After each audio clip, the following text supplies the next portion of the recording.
আসসালামু আলাইকুম, সবাইকে স্বাগত জানাচ্ছি উজবেকিস্তানের প্রাচীন শহর কোকান্দে। তো আমি এই মুহূর্তে এখানে আছি কোকান্দের ঐতিহাসিক জামে মসজিদে, এবং ওই সময়ে এই মসজিদটা এই শহরের মানুষদের কাছে খুবই ইমপ্রেসিভ একটা স্ট্রাকচার ছিল। তো এটা দেখবো এবং এটা দেখতে দেখতে এটার সংক্ষিপ্ত ইতিহাসটা আপনাদেরকে একটু বলার চেষ্টা করব। এটার সামনের মেন রোডটা আপনাদেরকে একটু দেখাই। এটা হলো সিল্ক রোডের একটা অংশ, এবং সিল্ক রোডের পাশেই ঐতিহাসিক এই মসজিদটা, জামে মসজিদ। এটা প্রথম নির্মিত হয় নবম শতকে, এবং নবম শতকে নির্মিত হওয়ার পর আপনারা জানেন উজবেকিস্তানের বেশিরভাগ শহর এবং স্ট্রাকচার মঙ্গোলিয়ানরা ধ্বংস করে ফেলে। আরও স্পষ্ট করে বলে চেঙ্গিস খান ধ্বংস করে ফেলে। তো ধ্বংস করার পর এখন যে স্ট্রাকচারটা দেখতেছেন এটা মূলত 19 শতকে, 19 শতকে করা এই যে জামে মসজিদ।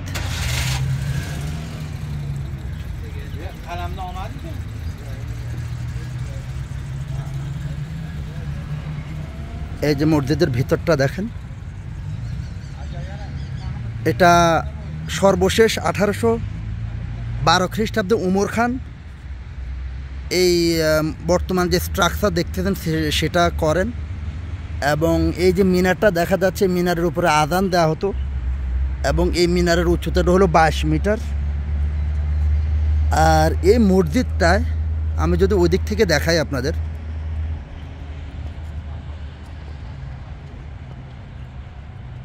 দেখেন কি সুন্দর করে সাজানো গোছানো।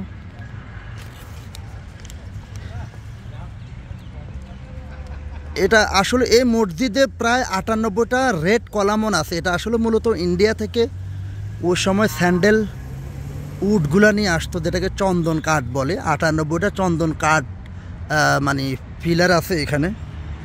আর এটার আরেকটা ইতিহাস যেটা, এটা চেঙ্গিস খান এটা ভেঙে ফেলার অনেক পরে কোকান্দ ওলিম খান, 3 খানের একজন হলো কোকান্দ ওলিম খান। সে 1805 সালে এটা নির্মাণ করা শুরু করে, কিন্তু সে এটা নির্মাণ করার জন্য মানে পুনর্নির্মাণ করার জন্য স্থানীয় যারা আছে তাদের থেকে সে চাঁদা নিয়ে এই কাজটা শুরু করছিল।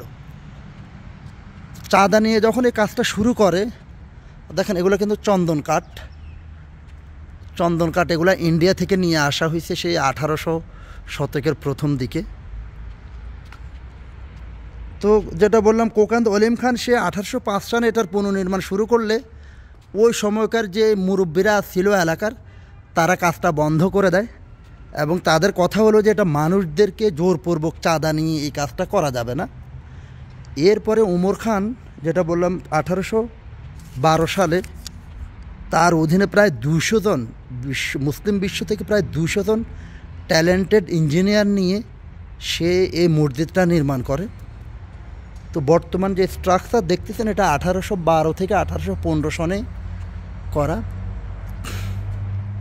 দেখেন উপরের ডিজাইনগুলো দেখেন কিভাবে তারা ওই সময়ে 1800 শতকের প্রথম দিকে এত সুন্দর করে করলো।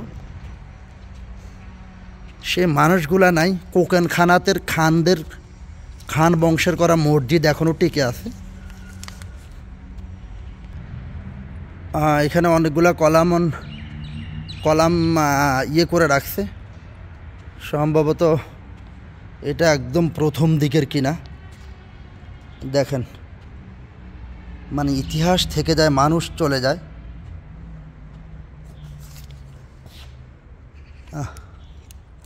কি চারুকাজ, কি ডিজাইন প্রতিটা জায়গায়। দেখেন এই সমস্ত ইতিহাস দেখার জন্য আপনাকে আসতে হবে উজবেকিস্তানে।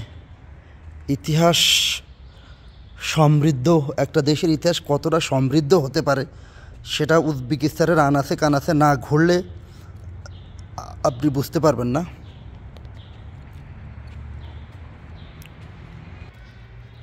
চিন্তা করে দেখেন, শত শত বছর আগের এই মসজিদটা এখনও আছে, এবং আরও কত শত শত বছর ধরে এগুলো টিকে থাকবে।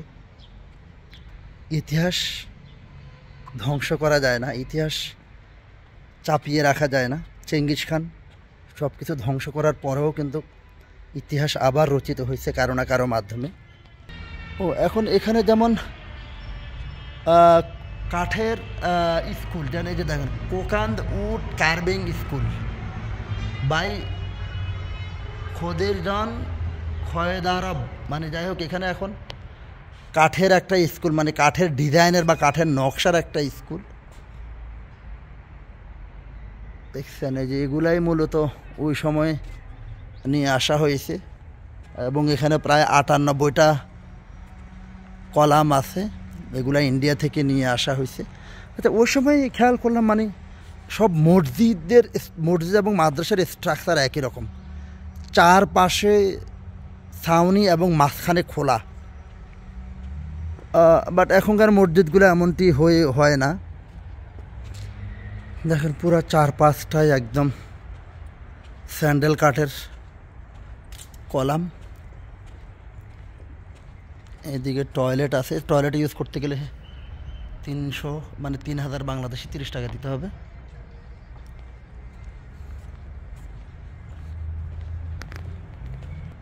তো পুলিশ আমাকে জানালো এটা আসলে এই যে রুমগুলো আছে বিভিন্ন এখন মিউজিয়াম হিসাবে ইউজ হচ্ছে, তো এখন বন্ধ হয়ে গেছে।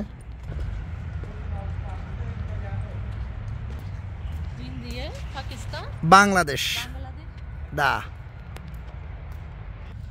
তো ভিডিওটা শেষ করব, যারা শেষ পর্যন্ত ভিডিওটা দেখলেন একটু কমেন্টস করবেন কেমন লাগলো। আমি আবারও বলি ইতিহাস এক্সপ্লেনেশানে আমি খুব ভালো নই, জাস্ট সামারি বলার চেষ্টা করি। এর বাইরেও যদি কারো জানার ইচ্ছে করে জমে মসজিদ কোকান লিখলেই মানে গুগলে চলে আসবে আরও ডিটেলস ইনফরমেশনগুলো, আপনারা সেখান থেকে দেখে নিতে পারেন। তো বিদায় নিচ্ছি সবার কাছ থেকে। আসসালামু আলাইকুম রহমতুল্লাহ।